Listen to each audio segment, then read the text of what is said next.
सास बहू का बावर्ची। सरला ने कुछ दिन पहले ही अपने बेटे चंदन की शादी की थी और सरला की बहू चमेली कुछ दिनों तक तो घर का काम अच्छे से करती है, लेकिन कुछ समय बीत जाने के बाद चमेली भी घर के कामों में नाटक करने लगी थी। अरे बहू, कब से तुझे आवाज दे रही हूँ, आज शाम की चाय मिलेगी या नहीं? नहीं ना माँ जी, मेरे पैरों में दर्द है, आज मुझसे तो खड़ा ही नहीं हुआ जा रहा है। आज ना आपको चाय खुद ही बनानी पड़ेगी। अरे क्या हुआ तेरे पैरों में? घर का तो इतना काम भी नहीं होता जितने तेरे पैरों में दर्द होता है। माँ जी, अगर आपको लगता है कि मैं घर का कोई काम नहीं करती तो आप खुद ही करके देख लीजिए, आपको पता चल जाएगा। तेरी उम्र की थी ना, सुबह से लेकर शाम तक चलती ही रहती थी घर में इधर उधर, लेकिन थकती नहीं थी। आजकल के बच्चे 2 काम करके थक जाते हैं। सरला ये बोल ही रही थी, तभी उसकी पड़ोसन किशोरी वहाँ आती है। अरे सरला, चल थोड़ा टहल कर आते हैं। बैठे बैठे बस हाथ पैर जाम हो रहे। नहीं, मुझे कहीं नहीं जाना, मुझे अभी चाय की तलब लगी है, उसमें भी मेरी बहू नखरा कर रही है। अरे चाय बना रही है तो 1 कप मेरे लिए भी बना ले, अब आई हो तो पी कर ही जाऊंगी। यहाँ खुद के चाय पर तो आफत है, अब तेरे लिए कौन चाय बनाएगा? चल हम दोनों ही बातें करते हुए किचन में चाय बना लेते हैं। किशोरी की इतना कहने पर सरला भी किचन में अपने और किशोरी के लिए चाय बनाने पहुंच जाती है, लेकिन चमेली किचन में चाय बनाने नहीं जाती। वो तो पैर दर्द होने का बहाना कर रही थी। अभी तो शुरुआत है, देखते जाओ माँ जी कैसे मैं आपकी अकल ठिकाने लगाती हूँ। आपको तो बस बैठकर खाने की लत लगी है। शाम के समय चमेली चाय नहीं बनाती तो सरला अपने और अपनी पड़ोसन किशोरी के लिए चाय बना लेती है, लेकिन देर शाम तक जब किचन में चमेली खाना बनाने भी नहीं जाती, तब सरला और चमेली में बहस शुरू हो जाती है। माँ जी, मैंने आपको शाम में ही बता दिया था, मेरे पैरों में दर्द है और मैं ठीक से खड़ी भी नहीं हो सकती। अरे तो तू क्या चाहती है, अब खाना भी मैं ही बनाऊं? नहीं नहीं नहीं नहीं, ये कोई बहाना नहीं है, खाना तो तुझे बनाना ही होगा। माँ जी, मुझे तो लगा था आप मेरा दुख समझेंगी, लेकिन नहीं, आप मेरा दुख समझ ही नहीं पा रही। कोई बात नहीं, फिर भी मैं खाना नहीं बनाने वाली।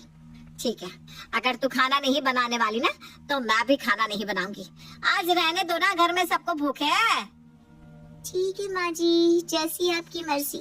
मेरा क्या है, मैं तो सह भी लूंगी। आप अगर इस उम्र में नहीं खाओगी तो आपको तो 75 तरह की बीमारियां हो जाएंगी, देख लीजिएगा। इतना कहकर चमेली अपने कमरे में फोन पर बातें करने लग जाती है और सरला हॉल में टीवी देखने बैठ जाती है। इधर सरला का बेटा चंदन घर आता है और आते ही सोफे पर बैठते हुए अपनी माँ से कहता है, माँ खाने में क्या बनाया आज? बहुत थक गया हूँ, भूख भी बहुत तेज लग रही है। तेरी बीवी ने आज खाने में जिल्लत बनाई है, जा जाकर खा ले, साथ में अपनी बीवी की गालियाँ भी खा लियो। अरे माँ, आप ऐसे क्यों बात कर रही हो? क्या बात है, सब ठीक तो है ना? अरे ये जाकर तू अपनी पत्नी से पूछ, वही तेरे लिए अच्छा है। मुझे तो समझ में नहीं आता, सास बहू में कभी बनती क्यों नहीं? अभी तो मेरी शादी को 1 महीना भी नहीं हुआ, कभी मैं आपसे तो कभी उससे ताने ही सुन रहा हूँ। चंदन ऑफिस से थका हारा आता तो है, लेकिन अपनी माँ के ताने सुनकर निराश हो जाता है और जब अपने कमरे में जाता है तो चंदन को उसकी पत्नी भी ताने देती है। अब बेचारा चुपचाप हाथ पैर धोकर सो जाता है। अगली सुबह फिर से चंदन उठते ही अपनी माँ और पत्नी में झगड़ा दिखता है। लो, सुबह सुबह महाभारत टेलीकास्ट हो गई। अगर तूने आज खाना नहीं बनाया तो मैं तुझे अलग कर दूंगी। मैं अपने लिए खाना बना सकती हूँ, समझी ना तू? ठीक है माँ जी, तो तय रहा, आप अपने लिए खाना बना लेना, मैं अपने और उनके लिए खाना बना लिया करूंगी। माँ, चमेली, आप दोनों इस तरह खाना बनाने को लेकर क्यों लड़ रही हो? ये कोई बात है क्या? अच्छा होगा तो अपनी बीवी के पल्लू से ही बंधा रहे, मैं अपना बंदोबस्त खुद कर लूंगी। सरला और चमेली अब अपने अपने लिए खाना अलग बनाने लगती हैं। ऐसे ये 4-5 दिनों तक तो चलता है, लेकिन सुबह शाम दोनों एक ही समय पर किचन में खाना बनाने को लेकर भी अब झगड़ने लगते हैं। जब तू देख रही है कि मैं खाना बनाने आई हूँ, थोड़ी देर सब्र नहीं कर सकती? माँ जी, आपको भी तो पता है उनके आने का समय हो गया है, तो आप भी तो थोड़ा सब्र कर सकती थी, लेकिन नहीं, आपको तो पहले खाना बनाना है। तेरा ना बहुत ज्यादा हो रहा है, ये घर मेरा है और इस घर में मेरी ही चलेगी। सरला और चमेली झगड़ रहे थे, तभी उनकी पड़ोसन आती है। अरे अरे सरला, तुम दोनों कुत्ते बिल्ली की तरह क्यों लड़ रही हो? तुम दोनों के लड़ने की आवाज सुनकर मैं घर से दौड़ी चली आ रही हूँ। अरे किशोरी, क्या बताऊँ तुझे, तू तो मेरे घर का हाल जानती है, न जाने मेरी किस्मत में यही करमजली लिखी थी। मुझे भी क्या पता था मेरी किस्मत में ऐसी सास लिखी है जो मुझे खाने पर भी आफत कर दे। हाँ, क्यों नहीं, तुझे तो अपना दिखता ही कहाँ है, सारी गलती तो मेरी है। मैं तो तुझे जैसे भूखा मार रही हूँ ना, दाने दाने के लिए तरसा रही हूँ। सरला और चमेली लड़े जा रहे थे और किशोरी उन दोनों को समझाने में लग जाती है। तभी सरला का बेटा चंदन आ जाता है और ये सब देखकर वो फिर से अपना सर पकड़ लेता है। इस घर में आना मेरे लिए कितना मुश्किल हो गया है। सुबह शाम हर समय सिर्फ दोनों झगड़ते ही रहते हैं। आ गए आप। देखिए अब तो मैं अपने लिए खाना भी नहीं बना सकती। अब मैं खाना बनाने जाती हूँ तो माँ जी पहले किचन में आकर किचन को बिजी कर देती है। अरे इस उम्र में मुझसे धीरे धीरे काम होता है तो मैं क्या करूँ, तू ही बता बेटा। देखो आप दोनों झगड़ना बंद कर दो और मिलजुल कर रहो, वरना किसी दिन मैं पागल हो जाऊंगा। मैं तो एक पल को समझ भी जाऊं, लेकिन आपकी माँ के समझने का नाम ही नहीं लेती, हर वक्त उल्टा बोलती रहती है बस। हाँ तो अपनी माँ को ही घूर, तेरी बीवी का तो कोई कसूर ही नहीं है। देखो माँ और चमेली, मैं आप दोनों की इस प्रॉब्लम को सॉल्व कर देता हूँ। कल सुबह से सुबह और शाम का खाना मैं ही बनाया करूँगा बस। चंदन इतना बोलता है कि सरला और चमेली चंदन को देखते हुए एक साथ बोल पड़ती हैं। सच में तो खाना बनाएगा? सच में आप खाना बनाएंगी? हाँ, खाना मैं ही बनाया करूँगा। अब तो आप दोनों लड़ना बंद करो। इतना सुनने के बाद सरला और चमेली खुश हो जाते हैं और अगली सुबह चंदन जल्दी उठकर सबके लिए खाना बनाता है। और जब चंदन ऑफिस चला जाता है तो चमेली अपनी सास के पास जाती है और अपनी सास से माफी मांगते हुए कहती है, माँ जी मुझे माफ करना, मैंने आपको गुस्से में जो भी कहा हो उसके लिए। वैसे भी अब हमें नया बावर्ची मिल गया है तो हमारे बीच के गिले शिकवे को मिटाया जाए। देख गुस्सा तो मैं भी नहीं हूँ तुझसे, क्योंकि अब चंदन खाना बनाने लगा है। और तू सही कह रही है, हमारा नया बावर्ची समय पर खाना बना लिया करता है। लेकिन माँ जी उनके सामने अगर हम दोनों ऐसे बात करेंगे तो वो खाना बनाना छोड़ देंगे। हाँ बहू तू ठीक कह रही है, जब भी चंदन आए तो तू मुझसे बात ही मत करियो और मैं भी ना तुझे ताने देती रहूंगी। अब देर शाम भी चंदन ऑफिस से आता है। वो हाथ पैर धोने के बाद खाना बनाने में लग जाता है। ये देखकर सरला और चमेली बहुत खुश होते हैं, लेकिन बेचारा चंदन खाना बनाते हुए खुद से कह रहा था, मैं भी शादी करने के लिए मरा जा रहा था, अब पता चल रहा है कि शादी के बाद पतियों की हालत क्या होती है। वहीं दूसरी तरफ चंदन के हाथों का खाना खाने के बाद सरला और चमेली चंदन के खाने की तारीफ करते हैं। अरे वाह वाह वाह बेटा, क्या खाना बनाया है तूने। आज से पहले तो कभी तूने अपनी माँ के लिए खाना नहीं बनाया। चल ठीक ही है, देर आए तो रास्ता है। हाँ माँ जी आप सही कह रही हैं, खाना तो आप वाकई अच्छा बना लेते हैं। वैसे ये ड्यूटी अब परमानेंट आपकी ही रहेगी, क्यों माँ जी, सही कहा ना मैंने? हाँ बहू एकदम सही कहा तूने। हाँ क्यों नहीं, इस काम को मैंने शिद्दत से निभाया जो है। सरला और चमेली की लड़ाई में फंसता बेचारा चंदन है, जो ऑफिस से आने के बाद भी खाना बनाता था और ऑफिस जाने से पहले भी खाना बनाकर जाया करता। सास बहू मजे से चंदन का बनाया हुआ खाना खाकर खुश थे। नंदिनी की शादी को अभी कुछ ही दिन हुए थे।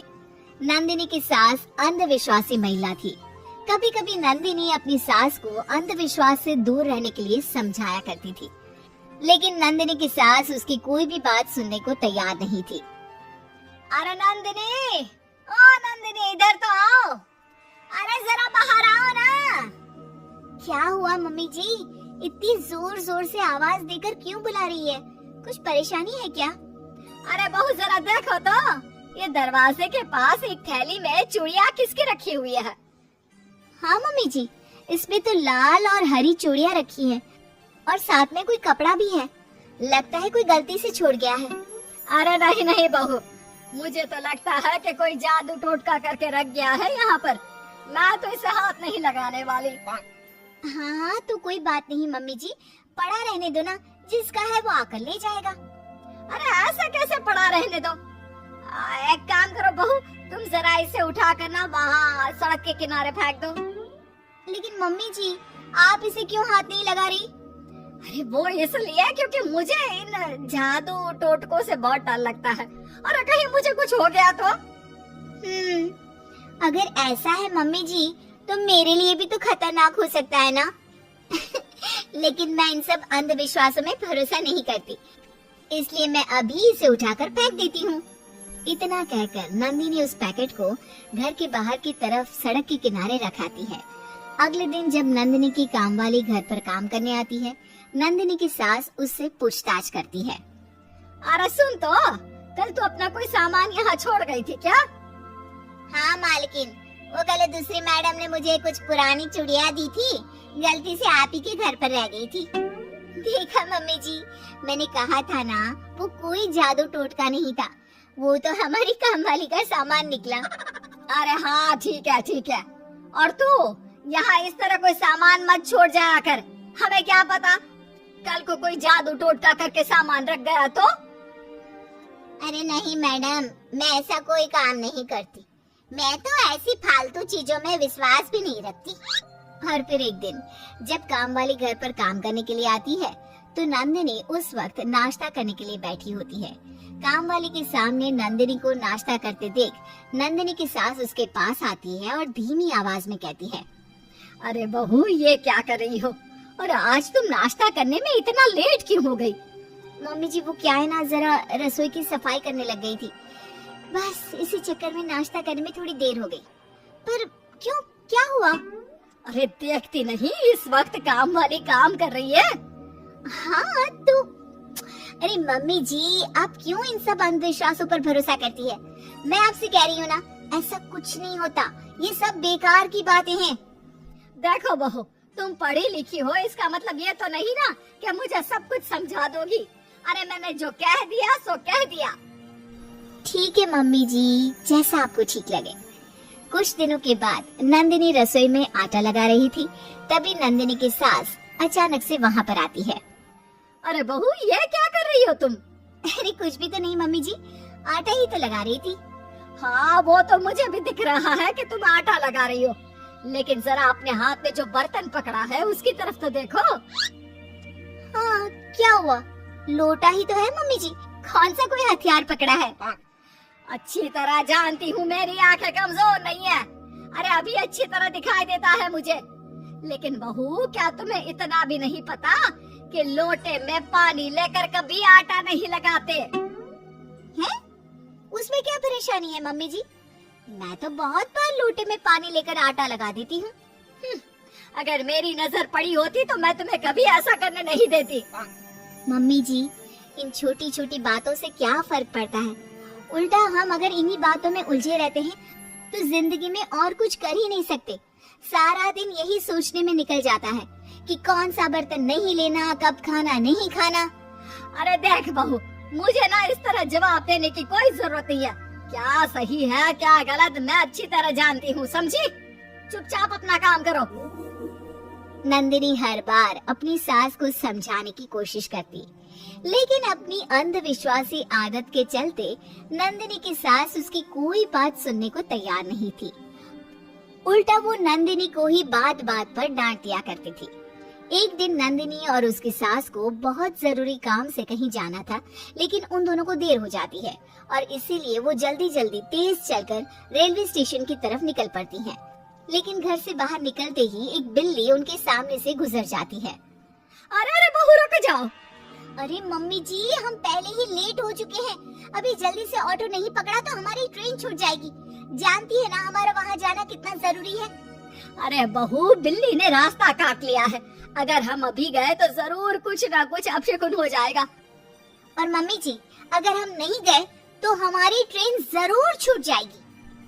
नंदिनी की सास की जिद के आगे नंदिनी की एक नहीं चलती, जिसकी वजह से उन दोनों की ट्रेन छूट जाती है और उनका वो जरूरी काम होने से रह जाता है।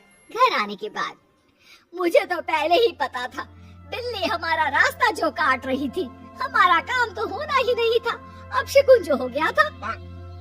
लेकिन मम्मी जी अगर आप थोड़ा सा भी दिमाग लगा सकती है तो जरा सोचिए, हमारा काम उस बिल्ली की रास्ता काटने की वजह से पूरा होते होते रह गया, या फिर इसलिए कि हम वहाँ गए ही नहीं और बिल्ली ने हमें जाने से मना नहीं किया था ना मम्मी जी। अरे लेकिन हम इसीलिए तो नहीं गए ना, क्योंकि वो मनहूस बिल्ली हमारा रास्ता काट गई थी। मम्मी जी हमने उसे वहाँ से जाते हुए देख लिया तो हमें पता चल गया। अब जरा सोचिए कि अगर हमारी नजर उस बिल्ली पर पड़ती ही नहीं तो क्या हम तब भी आगे नहीं जाते? हाँ बहू वैसे बात तो तुम्हारी ठीक है। मम्मी जी इस तरह अंधविश्वासी होने से कुछ नहीं होता, हमें अपनी सोच अच्छी रखनी चाहिए। हाँ बहू, मुझे तुम्हारी बात समझ में आ गई है। अब मैं बेकार की अंधविश्वासी बातों में विश्वास करना छोड़ दूंगी।